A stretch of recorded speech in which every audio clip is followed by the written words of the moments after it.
X Y ಮತ್ತು Z 1000 metre ರೇಸಿನ 3 ಸ್ಪರ್ಧಿಗಳು X ವೈಗೆ 40 metre ಮತ್ತು ಝೆಡ್ಗೆ 64 ಮೀಟರ್ ಪ್ರಾರಂಭವನ್ನು ನೀಡುತ್ತಾನೆ.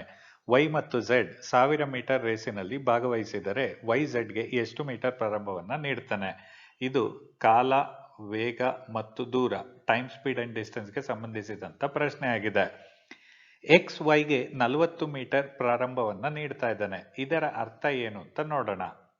ಎಕ್ಸ್, ವೈ ಹಾಗೂ ಝೆಡ್ 3 ಸ್ಪರ್ಧಿಗಳಿದ್ದಾರೆ. ಆ ಸ್ಪರ್ಧೆ 1000 ಮೀಟರ್ನ ರೇಸ್ ಆಗಿದೆ.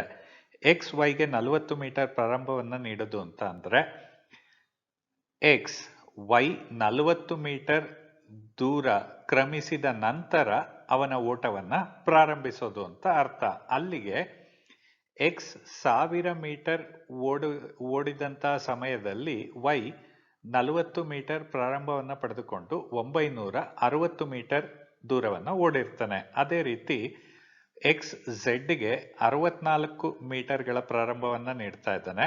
ಹಾಗಾದ್ರೆ ಎಕ್ಸ್ 1000 ಮೀಟರ್ ಓಡಿದಂತಹ ಸಮಯದಲ್ಲಿ ಝೆಡ್ 936 ಮೀಟರ್ ದೂರವನ್ನ ಓಡಿರ್ತಾನೆ.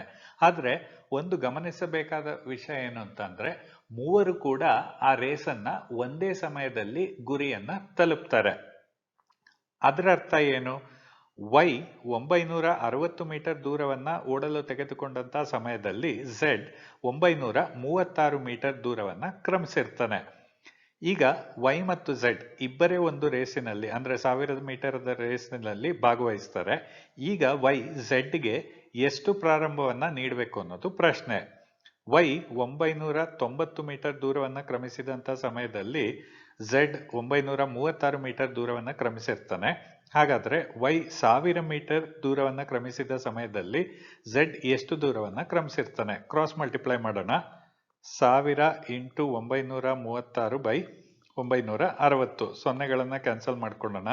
4ರಿಂದ 24 ಬಾರಿ ಹಾಗೂ ಇದು 25 ಬಾರಿ ಭಾಗ ಆಗುತ್ತೆ. ಇದು 1 ಬಾರಿ ಹಾಗೂ ಇದು 39 ಬಾರಿ ಭಾಗ ಆಗುತ್ತೆ. 25 ಇಂಟು 39 975.